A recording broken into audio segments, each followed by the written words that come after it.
من أحال سلطان الله في الأرض حانه الله. إن الله يأمر بالعدل والإحسان وإيتاء ذي القربى وينهى عن الفحشاء والمنكر والبغي يعظكم لعلكم تذكرون. فاذكروني أذكركم واشكروا لي ولا تكفرون.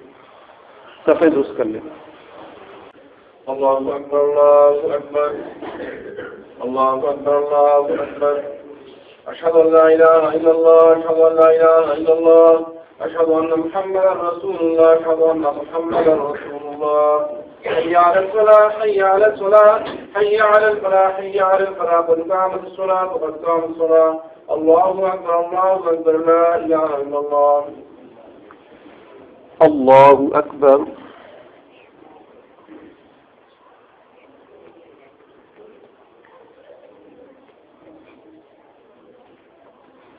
الحمد لله رب العالمين الرحمن الرحيم مالك يوم الدين إياك نعبد وإياك نستعين اهدنا الصراط المستقيم صراط الذين أنعمت عليهم غير المغضوب عليهم ولا الضالين.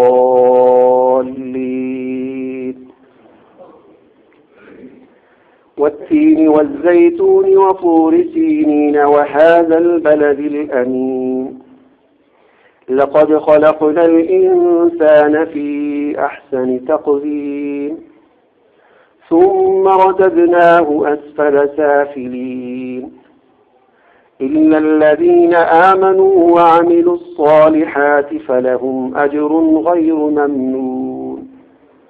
فما يكذبك بعد بالدين أليس الله بأحكم الحاكمين.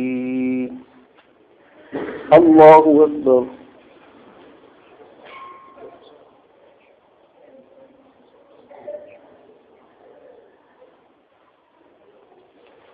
سمع الله لمن حمده. الله أكبر.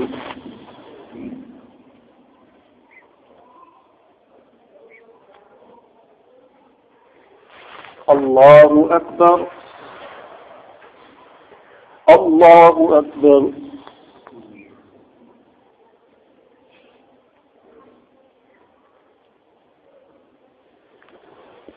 الله أكبر. الحمد لله رب العالمين الرحمن الرحيم مالك يوم الدين إياك نعبد وإياك نستعين اهدنا الصراط المستقيم صراط الذين أنعمت عليهم غير المغضوب عليهم ولا الضالين. ألهاكم التكاثر حتى زرتم المقابر كلا سوف تعلمون ثم كلا سوف تعلمون كلا لو تعلمون علم اليقين لترون الجحيم ثم لترونها عين اليقين ثم لتسألن يومئذ عن النعيم. الله أكبر.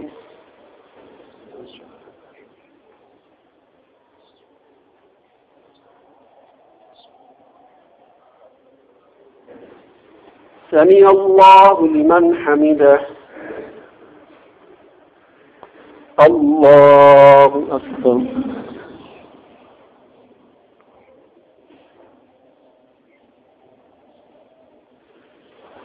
الله أكبر. الله أكبر.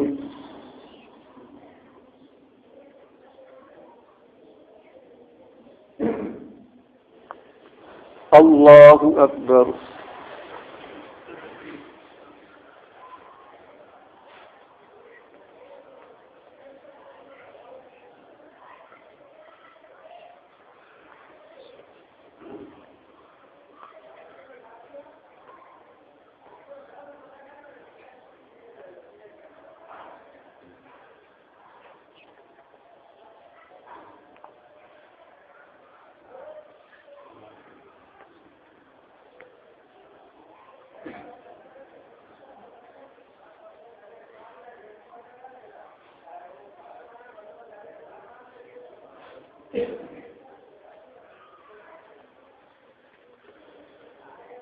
السلام عليكم ورحمة الله.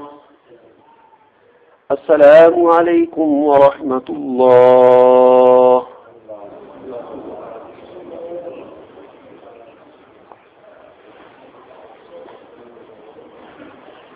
إنك حميد مجيد. ربنا ظلمنا أنفسنا وإن لم تغفر لنا وترحمنا لنكونن من الخاسرين.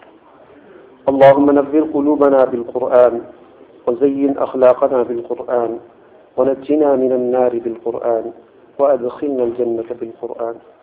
اللهم اجعل القرآن لنا في الدنيا قرينا وفي القبر مونسا وعلى الصراط نورا وفي الجنة رفيقا. اللهم إنا نسألك من خشيتك ما تحول بيننا وبين معصيتنا.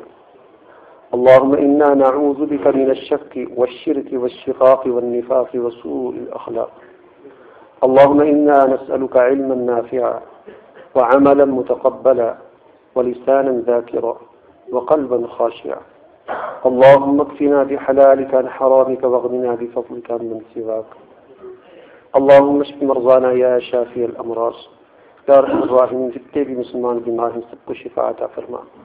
ہمارے یہاں محلے کے ایک نمازی ہیں جو اکثر یہاں پر مسجد میں اذان بھی دیا کرتے تھے. ان کی جو ہے نظر کا مسئلہ ہے، بیمار ہیں، اسپتال میں داخل ہیں. تمام حضرات ان کے لیے دعا کریں، اللہ تعالیٰ ان کو صحت کاملہ عاجلہ نصیب فرمائے اور ان کی بینائی کو واپس لوٹا دے. یا رحمت الراحمین، جتنے بھی مسلمان بیمار ہیں، گھروں میں ہیں، اسپتالوں میں ہیں، سب کو شفا عطا فرما. جن جن حضرات نے دعاؤں کا کہا یا جو کہنا چاہتے تھے نہیں کہہ سکے، اللہ سب کی جائز حاجات، جائز تمناؤں کو پورا فرما. ہمارے جتنے عزیز و اقارب فوت ہو چکے سب کی مغفرت فرما. کہ اللہ تو ہماری مال جان اولاد کی حفاظت فرما. کہ اللہ تو ہماری مال جان اولاد میں برکت عطا فرما. ہمارے مسائل کو حل فرما. ہمیں دین والا بنا دے. یا اللہ تو ہمیں عمل والا بنا دے. صلی اللہ تعالی علی خیر خلقہ محمد وعلی آلہ وصحبہ اجمعین.